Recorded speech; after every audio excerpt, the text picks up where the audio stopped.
All right, so we've got Sophie in the scene. The next step I want to do here is replace my capsule with Sophie. So there's different ways we could approach this, but I think the easiest is going to be to just go to the player and essentially I'm going to turn off this cone object, just uncheck it so it's disabled and or deactivated, and then I'm going to go back to my player here. I'm going to find the capsule. I need the collider. We'll still use that collision shape because that's kind of a good one to use for characters. But what I don't want is this mesh renderer and capsule mesh filter. So let's remove those. So now it's just an invisible capsule moving around. That's our player. And I guess I can probably delete the cone too. I don't really think I'm going to need that once I have Sophie in there.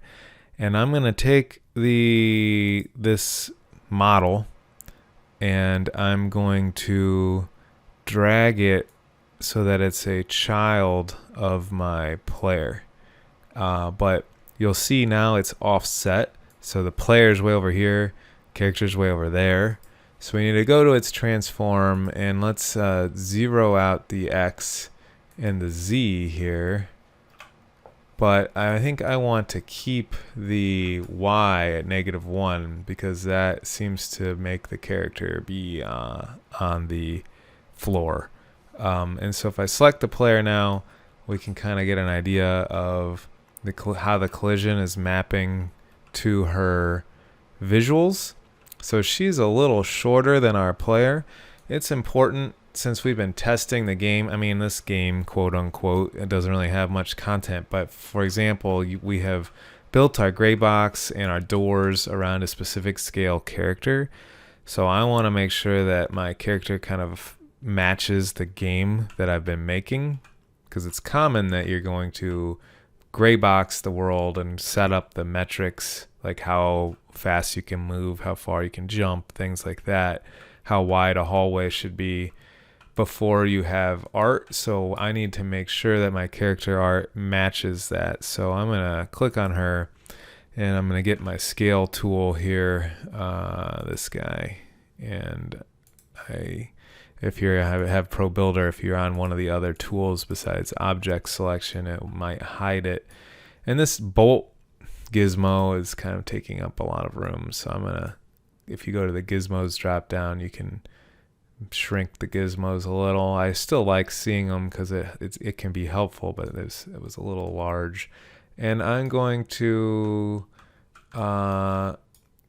increase her scale uniformly by clicking and dragging on the middle part here. And if you look at the player, so we're not scaling the whole player, because if I did that, it would scale the collision and everything. I'm only scaling the model here to try and kind of match this. And so you can see she's scaling from the center out, so she's going down underground. So now I'm going to have to kind of lift her up a little. Oops, I'm lifting the whole player. That's not good. I'm just going to confirm I didn't accidentally scale my player. That's correct. All right, so I'm going to click on the model here, and I'm going to lift it up. And I guess what I could do to try and clarify this is I could say, there we go. So we know that's the model. And I just want to make sure her feet are pretty much on the floor.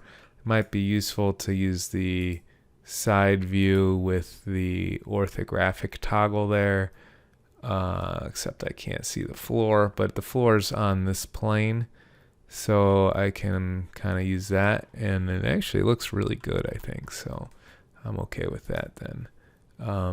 So let's click these three little bars that are really hard to see right now because the floor is white, and go back to perspective mode. And let me just click on my player so that I can see the collision, and it seems to map pretty well. I could make it skinnier because she's a little skinnier. I think that would be okay. So I'm going to go to my collision capsule here, and I'm going to reduce the radius a little bit.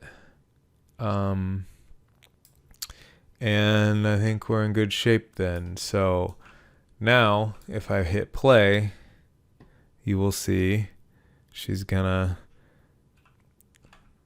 move around, slide around, I guess I should say, in her T-pose. And so in the next video, what we'll do is we will figure out how to have her not be in a T-pose and instead play correct animations.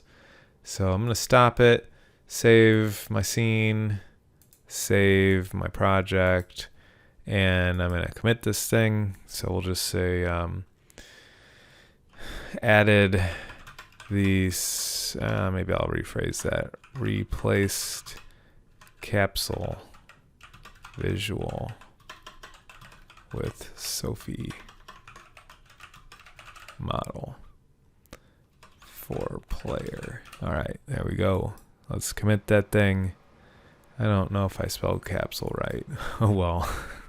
Let's send this up to GitHub, and in the next video we will work on our animations.